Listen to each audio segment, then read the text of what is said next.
Hey guys, welcome back to my channel. It's your girl, the Brooke Ashley, and today we are here to discuss The Real Housewives of Dubai, Season 1, Reunion Part 2. And before we get into it, I have to be completely honest with y'all. This second part felt so all over the place, so discombobulated. I found myself getting very annoyed with everybody. But with all that being said, let's just jump right on into it because you guys already know that we don't have a minute to spare.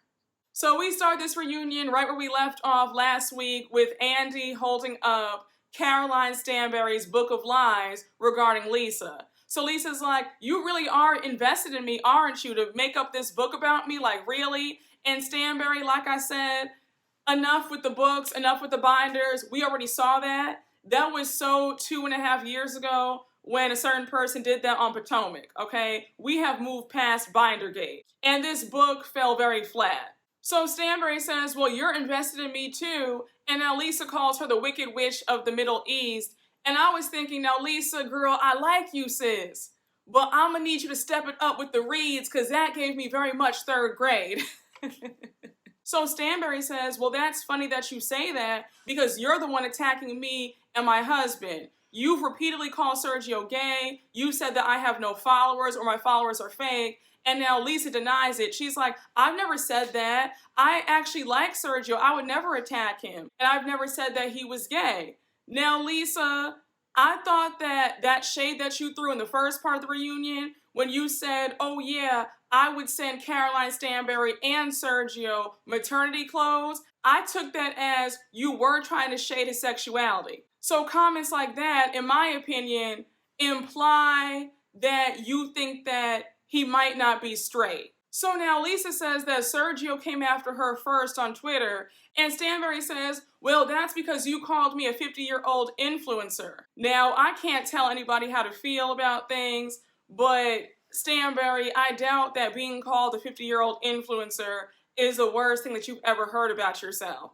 And if you really did know how to read, you'd be like, okay, yeah, I am, and what? And I'm over here making 7 figures from it. So while they're going back and forth, Andy's trying to talk, and he's like, okay, guys, be quiet. And now he starts reading a page out of Stanberry's Book of Lies, and it's a side-by-side of one of Lesa's designs and one of Caroline Stanberry's designs. So Lesa's like, well, no, the difference between mine and her friends is that I have a belt that goes with that dress, and on top of that, I have a licensed design, and it's not from her friend. So Lesa goes on to explain the process of how you have to go through various manufacturers, and now Lesa turns to Stanberry and she says, focus on your bankrupt business and the fact that you can't get a mortgage. So Stanberry's like, what are you talking about? Like, I do have a mortgage. So now Lesa says, no, you don't. You've been declined for a mortgage.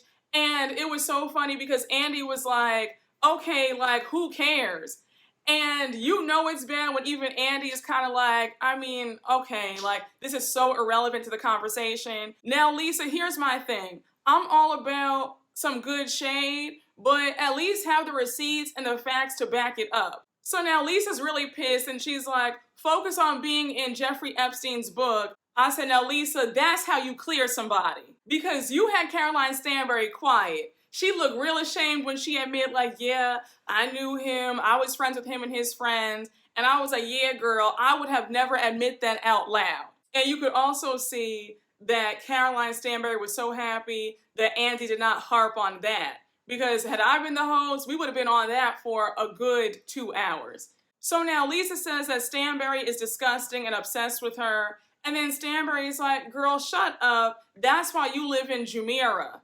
And so Lesa says, yes, I live where there are rich people with actual real jobs. So now Stanberry says, well, I live where the prince lives. So now Brooks jumps in and she says, now look, you guys can sit up here and play who's the richest if you want to, but Nina has got everybody in here beat. She's the richest. So Lisa's like, no, she's not. And everybody says, yes, she is. And then Sarah jumps in and says, she owns 4 buildings. Now, I Googled Nina's husband, and his net worth, from what I've seen on various websites, is reported at $1 billion. And I was reading up on him, and he's a founder and CEO of a top providing cryptocurrency business that's doing extremely well, as we all can see. And then he has a second company where he helps individuals earn second citizenship through his company. So yeah, it appears that Nina is the richest and that they are actually billionaires. So I was like, Lesa, at the end of the day, you can't argue with facts. Because Lesa was upset. She's like, no, she's not. And it was like, well, girl, if she is the richest, then she's just the richest. Bling, bling, bling. Bitches is mad. And I loved how classy Nina was. She said the typical, I don't speak about money. I said, of course you don't. Because when you truly have it like that, you don't have to speak about it because we can all see it and we all know it. So now we jump to the Lesa versus Nina segment, and Andy reads a viewer question asking Lesa about the fashion show that she had for Me in a Row and why was she going so hard at Nina. So Lesa says that she's always loved Nina, and then she brings up how the fashion show was only 20 minutes and Nina was doing the most over French fries.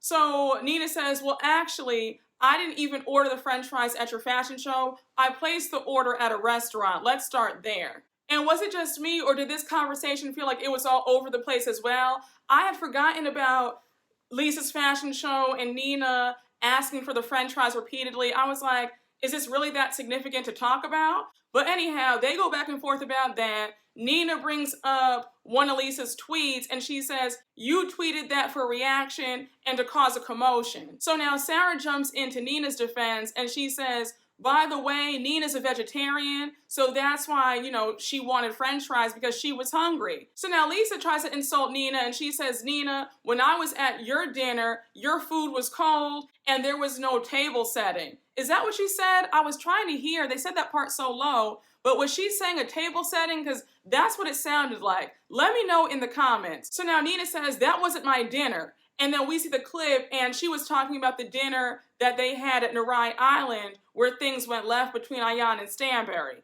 So she's like, again, that wasn't my dinner. And when I go to a dinner party, I just go there and I don't complain. So now Lesa says, well, take your own advice. So now Nina says, it was my fault that I even went to your fashion show because I thought I was supporting a so-called friend. So now Lesa brings up the issue that she has with Nina befriending Caroline Stanberry, and she says, you were sitting there calling Caroline Stanberry a belligerent drunk. I have the voice notes, so don't lie. So Stanberry's like, that was before she knew me. Then Stanberry says, I wasn't too fond of Nina either, so it's all right. But, we're past that, we're good friends now, and we're actually like sisters. So now Andy addresses Lesa, saying that Nina was calling Stanberry ghetto, ratchet, and trashy. And he's like, did Nina really use those words? And I wanted to know that too, because I was thinking, just seeing how Nina acts, I highly doubt that she's ever used those words. And I don't even think that she knows what ratchet means. So now Lesa says, no, she didn't say it like that, but trashy is pretty much the same thing as ratchet and ghetto. Now, remember how I told you guys that these housewives really do watch YouTubers, and they watch every single recap. So Nina reached out to me recently, and she was letting me know that she enjoyed my recap, but she thought that I should know some things because they had edited things to make it look a certain way. And she was just saying that she did admit to Stanberry that she was talking about her badly, as Stanberry stated, and that for the whole remainder of the season, she was trying to get all of them to be at peace with each other, and she was trying to get Stanberry and Lesa to be close friends. Because the way it was edited, it did make it seem a bit sketchy, like, okay, so why are you sitting up here dogging Caroline Stanberry out, and then all of a sudden now you're good friends? But when she explained it, when Caroline Stanberry acknowledged that, yes, I am aware that she was talking about me, but I didn't like her either, but now we're past that and we're cool, I'm like, okay, cool. And I think that Lesa needs to move on from it and decide to get to know Stanberry for herself, or just leave it where it is. So now Nina says to Lesa, all season long you're going around saying that you weren't friends with Stanberry because of me, and that's just not true because I was telling you, just give Stanberry a chance. So now Andy goes on to ask Lesa, why couldn't she accept that Nina's stance had changed on Stanberry and that they were now friends? So Lesa says, I did accept it. Now, Lesa, if you accepted it, then why did you keep harping on it? Because we saw for the last few episodes, you were upset that Nina and Stanberry were friends. So obviously it did bother you. I think that we all have been in a situation where when you started off meeting somebody, things were a bit rocky, it was a bit weird, you might not have gotten along with somebody, and then you turn around and you say, you know what, you're actually pretty cool. Like, stuff like that does happen, so I can definitely give Nina the benefit of the doubt in this situation. So we learned that Nina and Lesa have known each other the longest out of this entire group. They've known each other now for about 7 to 8 years. So Lesa says again that she did not have a problem with Nina being friends with Stanberry. She just thought that it was fake. So Nina says again, I was trying to get you to give Stanberry a chance all season long, and then Andy co-signs on what Nina's saying. Now, Lesa, I felt like you were doing the most about it because you kept saying, well, it just felt fake to me. And I'm thinking, okay, that's your right to feel that way, but at some point you have to either accept it and move on or accept it and move on. And like I said, Nina was upfront that yes, she was talking about Caroline Stanberry in a bad way, and Caroline Stanberry knows. Caroline Stanberry said that she didn't like her either, but now they're cool. So if they can move past it, then why can't you move past it? And I know that I'd be like, okay, it is a bit weird, but I guess they've been able to move past it and now they're friends. Like, I wouldn't have kept harping on it. It's not that deep. If they want to ride off into the sunset together, then that's great. So now Andy wants to know if Lesa and Nina can get past this. Lesa says to Nina, if I did hurt you, Nina, then I apologize. And Lesa, that actually would have been an apology had you not said the word if. Saying if I hurt your feelings is not an apology.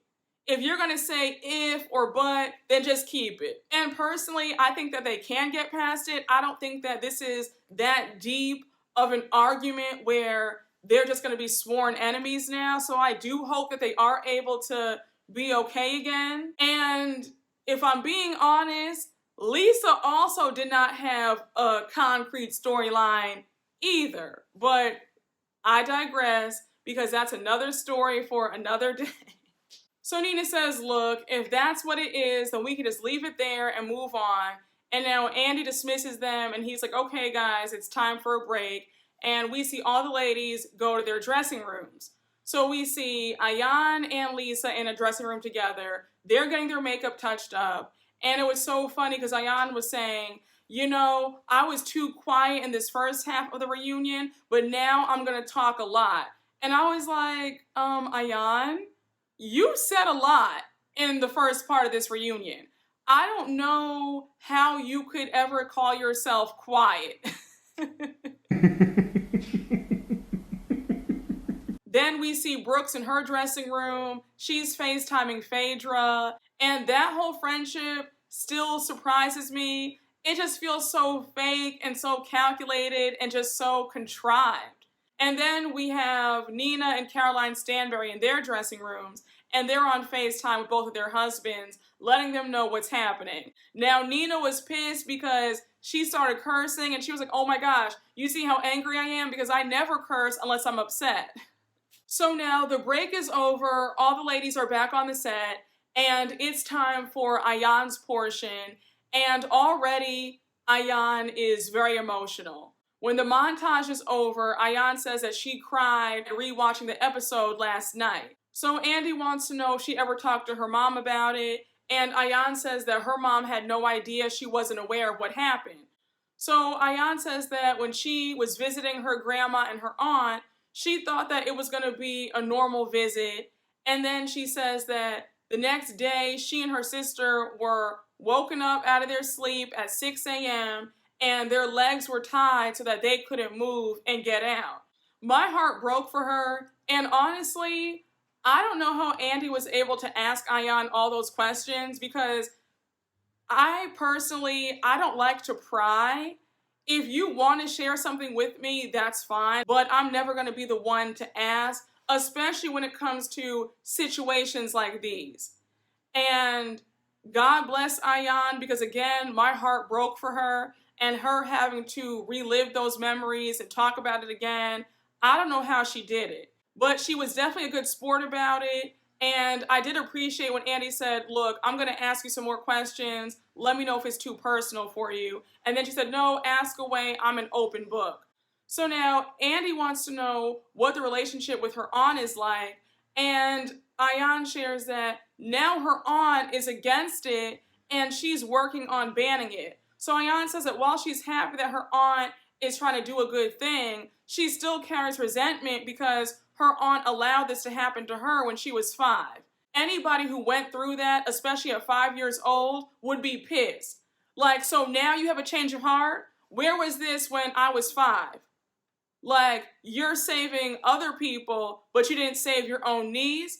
It's understandable that she would have resentment. And my heart especially broke when Ayan said that this is still happening and her cousins have experienced this.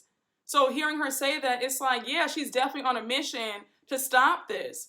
But I'm really happy that she has brought awareness to it because it's a huge issue. So now we learn that there are 3 types of female circumcisions. And in Ayan's case, they didn't cut it, they tied it up.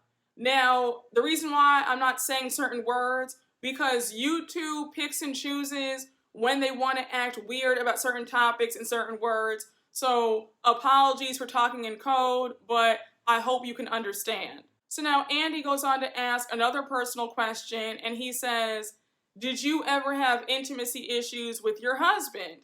And we learned that Ayan did. When they first got married, Ayan would be so uncomfortable that she would lock herself in the bathroom and wouldn't come out. And at this time, Ayan mentioned that they were in Brazil. So when she went to the Brazilian doctors, they had no idea what to do. They didn't know what was going on. So she ended up flying to Kenya and they were able to untie it. And then she says that now her sex life is great and she loves to F. So now Andy turns his attention to Sarah and he's like, Sarah, why did you think that bringing Ayan to hypnotherapy would be a good idea? Sarah says because it reaches the subconscious and it just rewires your brain. So now Ayan interjects and she says, Sarah, thank you so much for that.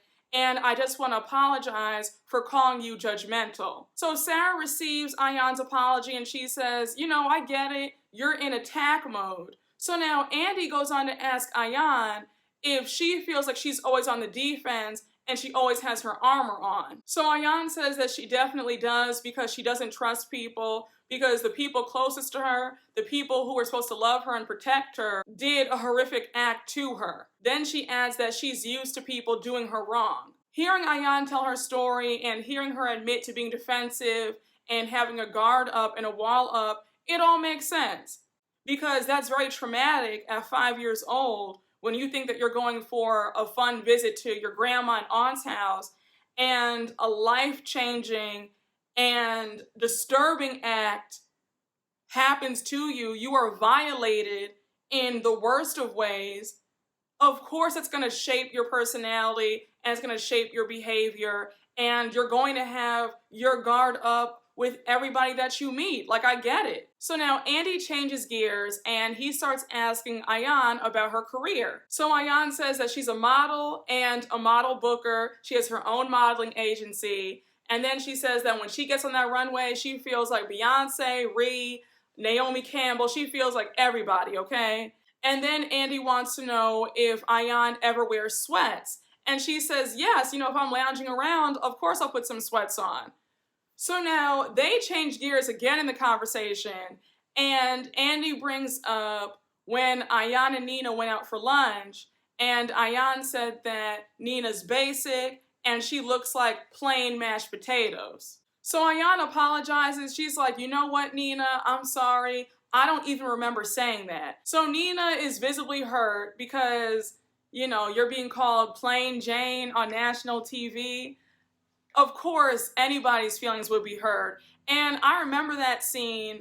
I thought that Nina looked pretty in that scene when they went out for lunch. Nina's face was beat, the hair was laid, she had a really nice outfit on, so I was confused when Ayan said that she was basic and plain.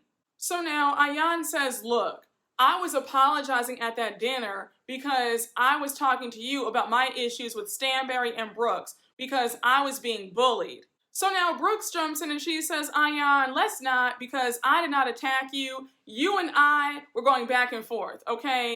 And they were. I didn't look at it as an attack because remember that Ayan had said something about Caroline Brooks saying, you know, you wish you looked like this. And then Brooks said, I want to look like you look like a scarecrow with a wig on or something. They were both shading each other. So Stanberry says that she was trying to stop them from arguing at that dinner at Nina's house.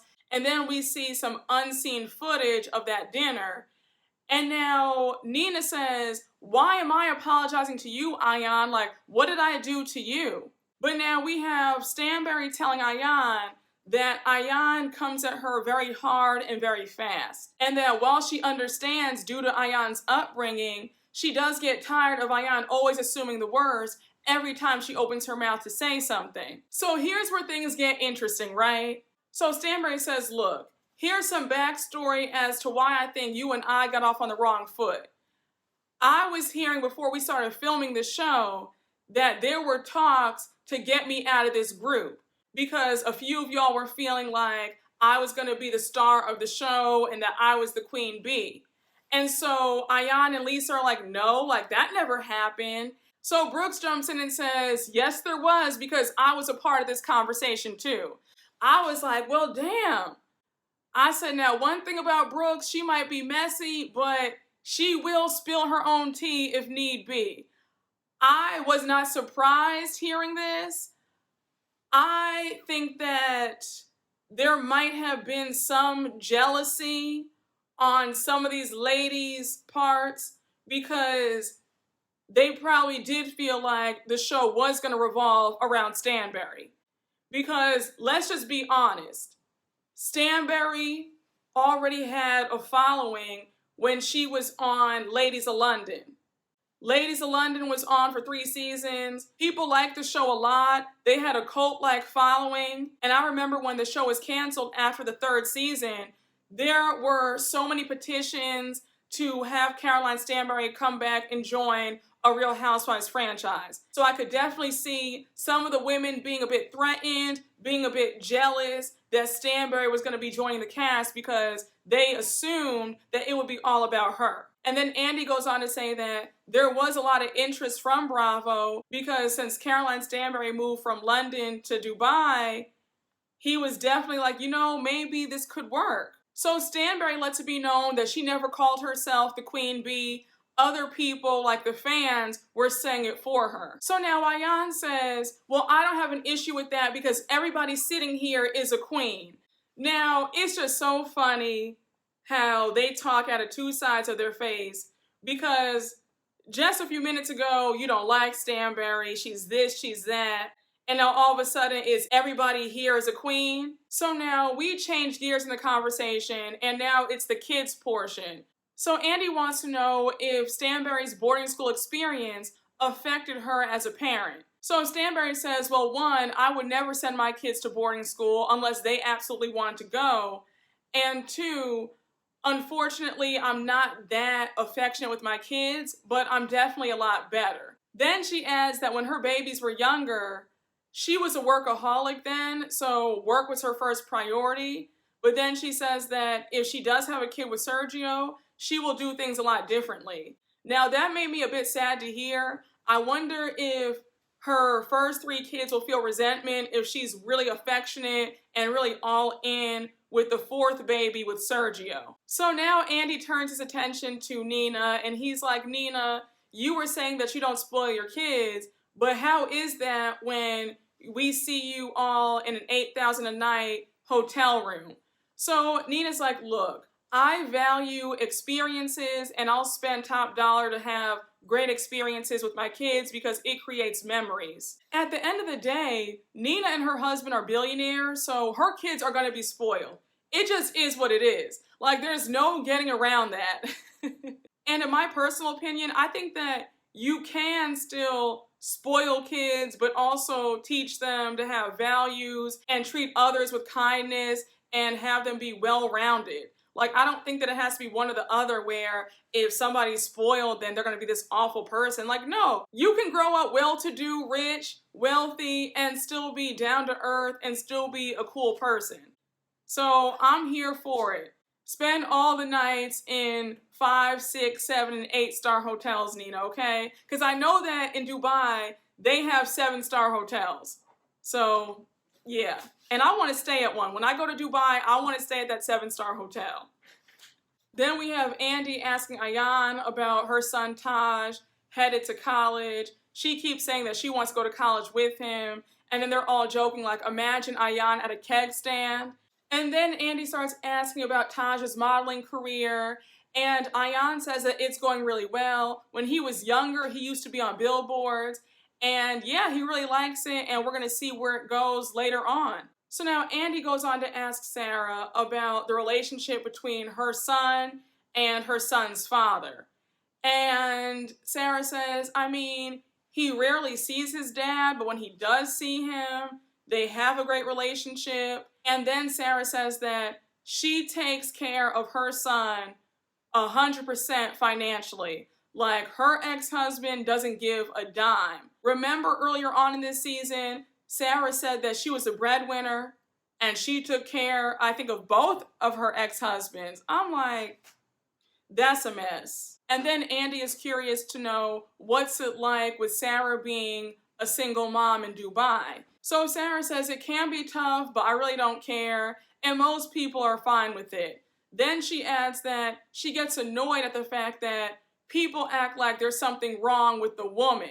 So she's like, people look at me like, what's wrong with her? And they never look at what the man did. And then she says that she'll get divorced 4 times if that puts her on the path of finding the right one. I was like, I know that's right. And I was screaming because Ayan was like, you need to go to Africa with Brooks and get an African man. Lots of good men there. And then Nina was even trying to set her up. She was like, I want to find you somebody. And now Andy jumps back in the conversation and he starts asking Sarah about these rumors regarding her and this actor from this show called 365 Days. And he's like, were you guys dating?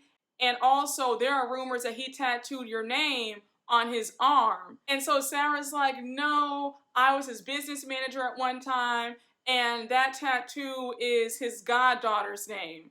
Now, for some reason, I got the impression that Sarah wasn't being 100% truthful. I feel like they might have had a little fling, and I Googled the actor, and he's very cute. So I don't know if I'm buying this story about Sarah was just his business partner. Sarah's a bit sneaky too. Don't let all that peace and serenity and love and all that zen fool you. So now the conversation changes gears, and we now see a montage of all the various fights that happen throughout the season. So, of course, the infamous hen party gets brought up.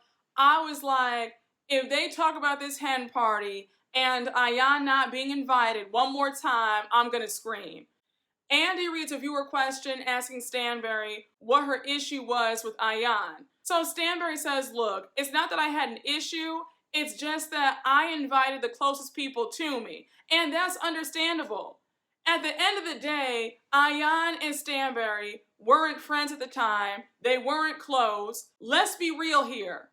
None of us are going to invite somebody that we're not cool with to a party, especially an engagement party, a bridal shower, a bachelor or bachelorette party, a wedding. Like, let's be real. So now Andy jumps in and he says that he believes that Ayan and Stanberry could have resolved all their issues immediately had they just spoken privately and not amongst the group. So they both agree to that.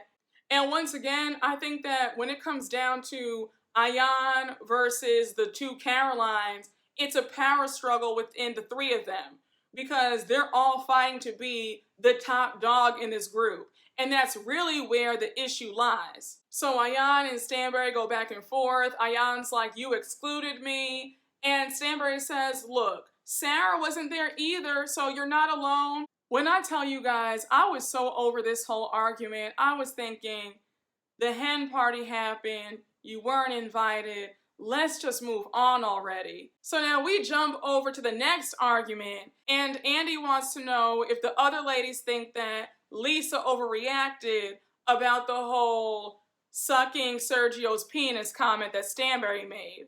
So Stanberry says, look, I accept that. I shouldn't have said it. It was inappropriate. Then she goes on to say that she wasn't mad at Lesa. She was mad at her husband because she felt like Sergio should be standing by her side and not talking to Lesa. So now Andy wants to know what Nina thinks about this whole thing. And he's like, so Nina, what do you think? Do you think that Lesa overreacted? And Nina says, I mean, it is disrespectful to say that to somebody. And one thing about Nina is always going to give you the most diplomatic answer. She is never going to just pick a side. But I thought that Caroline Stanberry was definitely disrespectful saying that to Lesa. Like, girl, you might joke around like that with your other friends, but when you're around new friends, keep it cute. That last part wasn't needed. I swear, all of the TikTok trending sounds are like stuck in my head and they're just like on a loop. So now Andy wants to know Sarah's opinion on this whole situation, and Sarah's playing it safe too. She says, well, I wasn't there, but obviously nobody wants to hear that.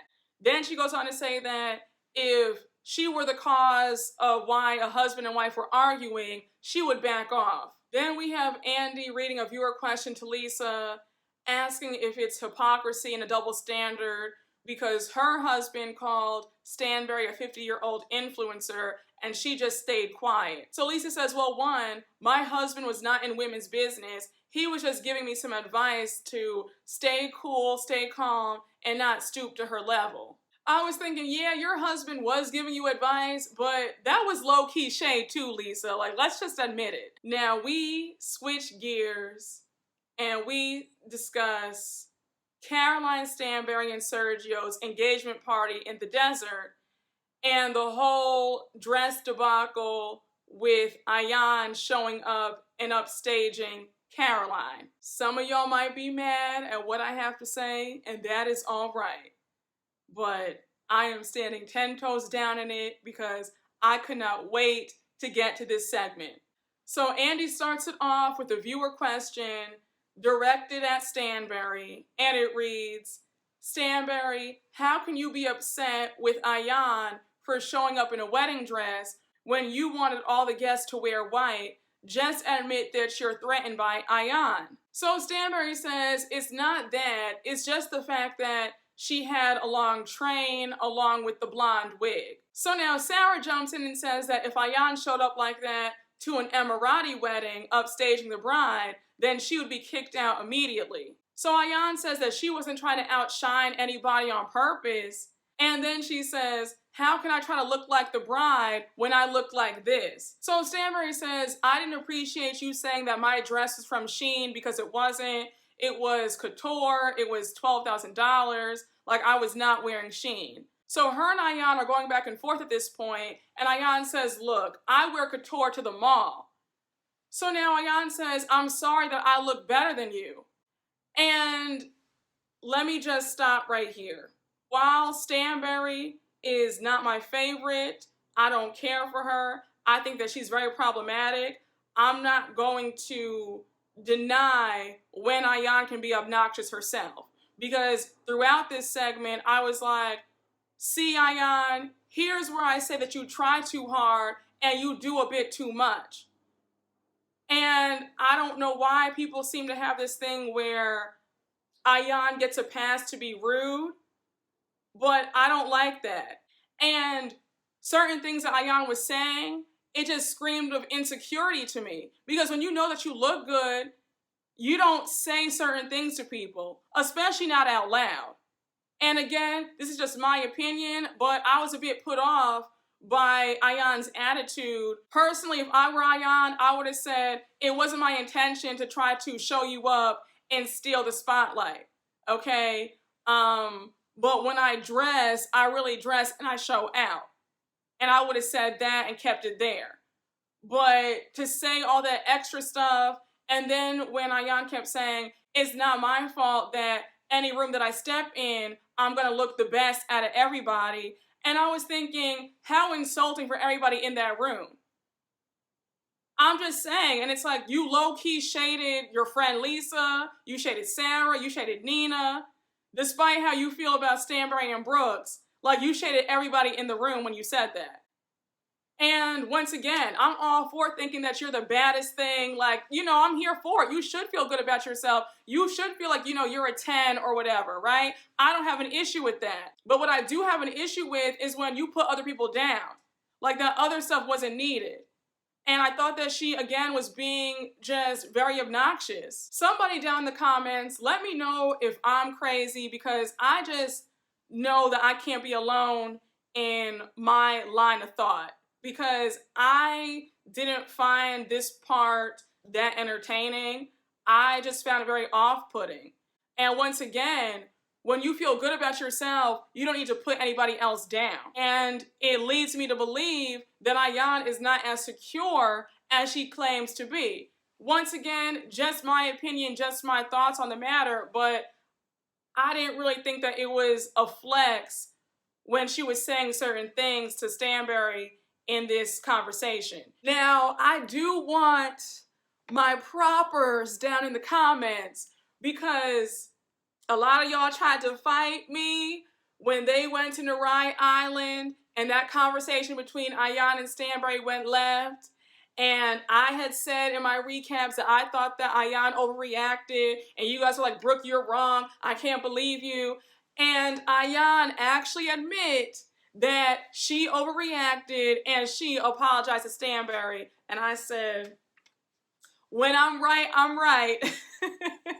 I really do hope that Ayan can work on being so defensive, because it will definitely ruin relationships. When you assume the worst, that everybody's trying to come for you, it's a very sad and it's a very unhealthy way to live. Now, Stanberry, here's where I have to get you together. Because, girl, you tried it. The Karen behavior really jumped out. So Andy brings up the conversation that Ayan, Lesa, and Brooks had regarding Black women being the pillar of strength and not being able to cry or show emotion. And so Brooks says, yeah, unfortunately, people look at white women as fragile and delicate, and Black women are, strength. And we're tired of it. One thing about me, like I've told you guys many times before, I have always been a crier. Always. I was always encouraged to express my emotions from my family. Like my parents would always say, let her cry. If she wants to cry, let her cry for hours on end if she wants to. But yeah, I've always been a crier, and I always tell people I am nobody's superwoman. I never have been. I have always been a delicate flower. Always. From the time that I was a baby, okay? This was a princess over here. So anyhow, while Brooks is speaking, Stanberry interjects and she says, well, I was in boarding school all by myself at a young age. Nobody was saving me. And I was thinking, Stanberry, just shut up and listen. When Black women are telling you about what's going on and what we deal with, just sit there silently and absorb the information. Why is that so hard? I was just like, girl, can you shut up? It's a fact that unfortunately in society, when white women cry, people run and drop everything at the drop of a hat to make sure that you guys are okay. When Black women cry, 9 times out of 10, our cries aren't taken seriously, people don't care, or they'll say, shut up and deal with it. So again, just listen and educate yourself. I was really irritated because it just seems like when it comes to race, Stanberry doesn't want to touch it. And it's like, no, you can't avoid it. This is reality. Whether you live in the Middle East or the United States, you have to talk about it and deal with it. This is what's going on. And if you want to be in a mixed friend group, then you need to listen. And I thought it was interesting that this seemed to be Stanberry's first time hearing this from Brooks, because when Andy was like, well, Brooks, did you share this with Stanberry when you guys met up after the trip? And she was like, no, because I was frustrated with what happened at dinner. And now we have Andy asking Stanberry if she understood where Ayan, Lesa, and Brooks were coming from. on the trip to Narai Island. And she says no, because I just knew that they were angry that Sergio showed up. Then she clarifies that when Sergio came, it was the last day of the trip, so they were going home anyway. It wasn't like he was coming to spend the night. So Stanberry addresses Ayan once and for all, and she's like, look, Ayan, I like our relationship, but I just don't like that you're very inconsistent with me. One day you're happy with me, the next day you're not. I don't like it. So now Ayan says that she feels like she's tried with Stanberry and she's tired of the fighting too. And honestly, if there's this much friction between the both of them, then it just might not be in the cards for them to be friends. Like, have they ever thought about that? Sometimes you just don't connect with people. You're just not meant to be friends with everybody, and that's okay. It doesn't mean that you're bad people. So Stanberry says, if we can get to a place where we don't have to call each other about each other, that would be great. Ayan agrees, and it seems like they're going to put some effort into their friendship and try to have a fresh start. So now we have Lesa discussing her issues with Stanberry, and she says, well, honestly, I never had an issue with Stanberry until she had a problem with me. So Stanberry said, I feel like you attack me to Lesa. And Lisa's like, stop with that attack word. So then Stanberry says that she feels like she's on the defense with Lesa. Now at this point, we only have a few more minutes left of this reunion. And I'm thinking, if they cannot wrap this up and stop arguing, I am literally going to scream. I just feel like overall, this cast does not like each other. And it shows. One thing about other franchises, we'll see the vast majority of the group get along, or they were friends, or it's a family connection. But with Dubai, it just seems like it's all these random ladies being placed in a group, and it's all these mini cliques within one group, and that's why they have so many issues. So Andy says, well, I think that we've hit a good spot, and I know that you all brought gifts for one another, so why don't you guys present each other with your gifts? So we see Ayan's gift for Stanberry. It's a fire extinguisher.